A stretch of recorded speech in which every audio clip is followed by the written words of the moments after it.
Secondly, I want to ask again for a debate on the financial straitjacket under which the devolved administrations are forced to operate. Now, every time I ask about devolution powers, the leader gives me an answer about money. I'm not sure if he is evading the question or whether he does not understand it. The fiscal framework of devolution was not designed to respond to a global pandemic, and it needs to be changed. To give this week's example, the arts rescue package announced on Monday includes repurposing capital spending in England. Why will the government not allow the Scottish Government to do the same? Now, we hear from many Cabinet members that Scotland's salvation is due to the strong arms of the Union, implying that only big countries can deal with the pandemic. But that's not true. In fact, many small countries have proven more agile and effective. But if the leader does believe this, can he explain why support for Scotland becoming an independent country is now running at 54%, an all-time historic high?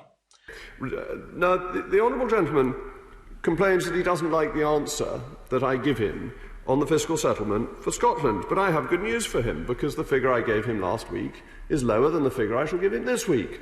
That because of the strength of the United Kingdom, the Barnett consequentials have led to £4.6 billion being available to be spent in Scotland.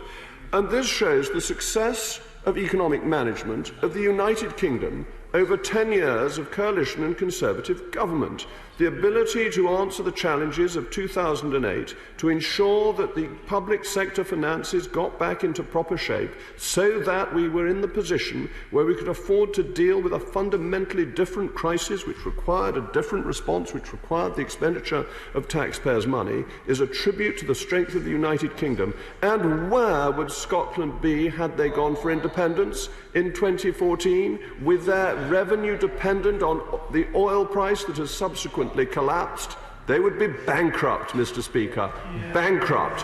He calls for bankruptcy. Her Majesty's government has provided solvency and support for the people of the whole of the United Kingdom.